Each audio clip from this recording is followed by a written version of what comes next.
Isaiah chapter 15. The burden of Moab. For in a night Ar of Moab is laid waste and brought to nothing. For in a night Kir of Moab is laid waste and brought to nothing.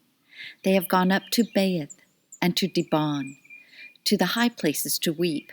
Moab wails over Nebo and over Medeba. Baldness is on all of their heads. Every beard is cut off.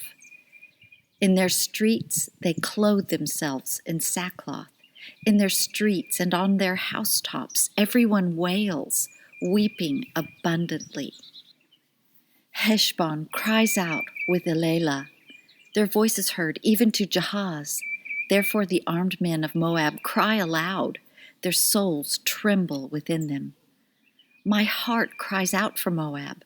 Her nobles flee to Zoar, to Eglath, Shalisha, for they go up by the ascent of Luhith with weeping, for on the way to Oronaim they raise up a cry of destruction. For the waters of Nimrim will be desolate, for the grass has withered away, the tender grass fails, there is no green thing. Therefore they will carry away the abundance they have gotten, and that which they have stored up over the brook of the willows. For the cry has gone around the borders of Moab, its wailing to Eglaim, and its wailing to Bir Elim. For the waters of Dimon are full of blood, for I will bring yet more on Dimon, a lion on those of Moab who escape, and on the remnant of the land. Isaiah chapter 16.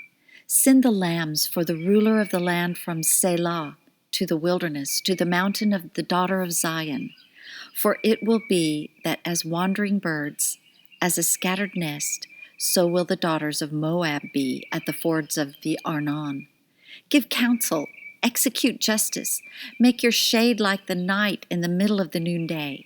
Hide the outcasts, don't betray the fugitive. Let my outcasts dwell with you. As for Moab, be a hiding place for him from the face of the destroyer. For the extortionist is brought to nothing. Destruction ceases. The oppressors are consumed out of the land. A throne will be established in loving kindness. One will sit on it in truth. In the tent of David, judging, seeking justice, and swift to do righteousness. We have heard of the pride of Moab, that he is very proud, even of his arrogance, his pride and his wrath. His boastings are nothing. Therefore Moab will wail for Moab. Everyone will wail. You will mourn for the raisin cakes of Kir Hareseth, utterly stricken. For the fields of Heshbon languish with the vine of Sibmah. The lords of the nations have broken down its choice branches, which reached even to Jazer, which wandered into the wilderness. Its shoots were spread abroad. They passed over the sea. Therefore I will weep with the weeping of Jazer for the vine of Sibmah. I will water you with my tears, Heshbon and Elelah. For on your summer fruits and on your harvest the battle shout has fallen. Gladness is taken away, and joy out of the fruitful field, and in the vineyards there will be no singing, neither joyful noise. Nobody will tread out wine in the presses. I have made the shouting stop. Therefore my heart sounds like a harp for Moab, and my inward parts for Kir Heres. It will happen that when Moab presents himself, when he wearies himself on the high place and comes to his sanctuary to pray, that he will not prevail. This is the word that Yahweh spoke concerning Moab in time past. But now Yahweh has spoken, saying, within 3 years, as a worker bound by contract would count them, the glory of Moab shall be brought into contempt, with all his great multitude, and the remnant will be very small and feeble. Isaiah chapter 17. The burden of Damascus. Behold, Damascus is taken away from being a city, and it will be a ruinous heap. The cities of Aroer are forsaken. They will be for flocks, which shall lie down, and no one shall make them afraid. The fortress shall cease from Ephraim, and the kingdom from Damascus, and the remnant of Syria. They will be as the glory of the children of Israel, says Yahweh of armies. It will happen in that day that the glory of Jacob will be made thin, and the fatness of his flesh will become lean. It will be like when the harvester gathers the wheat, and his arm reaps the grain. Yes, it will be like when one gleans grain in the valley of Rephaim. Yet gleanings will be left there like the shaking of an olive tree, 2 or 3 olives in the top of the uppermost bough, 4 or 5 in the outermost branches of a fruitful tree, says Yahweh, the God of Israel. In that day, people will look to their Maker, and their eyes will have respect for the Holy One of Israel. They will not look to the altars, the work of their hands. Neither shall they respect that which their fingers have made, either the Asherah poles or the incense altars. In that day their strong cities will be like the forsaken places in the woods and on the mountain top, which were forsaken from before the children of Israel, and it will be a desolation. For you have forgotten the God of your salvation, and have not remembered the rock of your strength. Therefore you plant pleasant plants, and set out foreign seedlings. In the day of your planting you hedge it in. In the morning you make your seed blossom, but the harvest flees away in the day of grief and of desperate sorrow. Ah, the uproar of many peoples who roar like the roaring of the seas, and the rushing of nations that rush like the rushing of mighty waters. The nations will rush like the rushing of many waters, but he will rebuke them, and they will flee far off, and will be chased like the chaff of the mountains before the wind, and like the whirling dust before the storm. At evening, behold, terror. Before the morning they are no more. This is the portion of those who plunder us, and the lot of those who rob us. Isaiah chapter 18. Ah, the land of the rustling of wings, which is beyond the rivers of Ethiopia, that sends ambassadors by the sea, even in vessels of papyrus on the waters, saying, Go, you swift messengers, to a nation tall and smooth, to a people awesome from their beginning onward, a nation that measures out and treads down, whose land the rivers divide.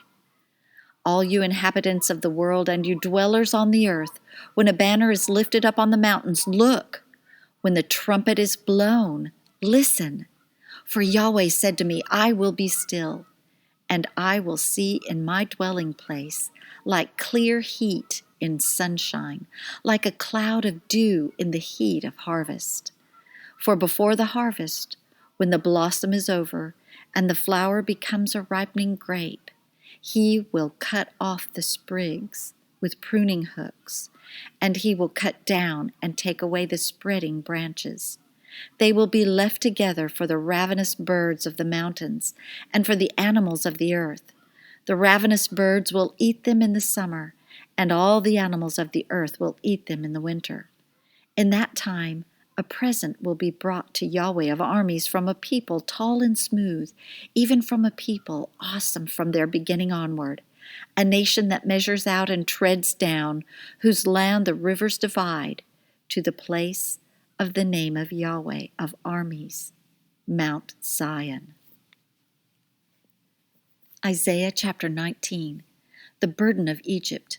Behold, Yahweh rides on a swift cloud and comes to Egypt. The idols of Egypt will tremble at his presence, and the heart of Egypt will melt within it. I will stir up the Egyptians against the Egyptians, and they will fight everyone against his brother, and everyone against his neighbor, city against city, and kingdom against kingdom. The spirit of the Egyptians will fail within them. I will destroy their counsel. They will seek the idols, the charmers, those who have familiar spirits, and the wizards. I will give over the Egyptians into the hand of a cruel lord, A fierce king will rule over them, says the Lord, Yahweh of armies. The waters will fail from the sea, and the river will be wasted and become dry. The rivers will become foul, the streams of Egypt will be diminished and dried up. The reeds and flags will wither away. The meadows by the Nile, by the brink of the Nile, and all the sown fields of the Nile will become dry, be driven away, and be no more. The fishermen will lament, and all those who fish in the Nile will mourn, and those who spread nets on the waters will languish. Moreover, those who work in combed flax, and those who weave white cloth will be confounded. The pillars will be broken in pieces. All those who work for hire will be grieved in soul. The princes of Zoan are utterly foolish. The counsel of the wisest counselors of Pharaoh has become stupid. How do you say to Pharaoh, I am the son of the wise, the son of ancient kings? Where then are your wise men? Let them tell you now, and let them know what Yahweh of armies has purposed concerning Egypt. The princes of Zoan have become fools. The princes of Memphis are deceived. They have caused Egypt to go astray, those who are the cornerstone of her tribes. Yahweh has mixed a spirit of perverseness in the middle of her, and they have caused Egypt to go astray in all of its works, like a drunken man staggers in his vomit. Neither shall there be any work for Egypt, which head or tail, palm branch or rush may do. In that day the Egyptians will be like women. They will tremble in fear because of the shaking of Yahweh of armies' hand, which he shakes over them. The land of Judah will become a terror to Egypt. Everyone to whom mention is made of it will be afraid because of the plans of Yahweh of armies, which he determines against it. In that day there will be 5 cities in the land of Egypt that speak the language of Canaan and swear to Yahweh of armies. One will be called the City of Destruction. In that day there will be an altar to Yahweh in the middle of the land of Egypt, and a pillar to Yahweh at its border. It will be for a sign and for a witness to Yahweh of armies in the land of Egypt. For they will cry to Yahweh because of the oppressors, and he will send them a Savior and a defender, and he will deliver them. Yahweh will be known to Egypt, and the Egyptians will know Yahweh in that day. Yes, they will worship with sacrifice and offering, and will vow a vow to Yahweh, and will perform it. Yahweh will strike Egypt, striking and healing. They will return to Yahweh, and he will be entreated by them and will heal them. In that day there will be a highway out of Egypt to Assyria, and the Assyrian shall come into Egypt, and the Egyptian into Assyria, and the Egyptians will worship with the Assyrians. In that day Israel will be the third with Egypt and with Assyria, a blessing within the earth, because Yahweh of armies has blessed them, saying, Blessed be Egypt, my people, Assyria, the work of my hands, and Israel, my inheritance. Isaiah chapter 20. In the year that Tartan came to Ashdod, when Sargon, the king of Assyria, sent him, and he fought against Ashdod and took it. At that time Yahweh spoke by Isaiah the son of Amoz, saying, Go and loosen the sackcloth from off your waist, and take your sandals from off your feet. He did so, walking naked and barefoot. Yahweh said, As my servant Isaiah has walked naked and barefoot 3 years, for a sign and a wonder concerning Egypt and concerning Ethiopia, so the king of Assyria will lead away the captives of Egypt and the exiles of Ethiopia, young and old, naked and barefoot, and with buttocks uncovered, to the shame of Egypt.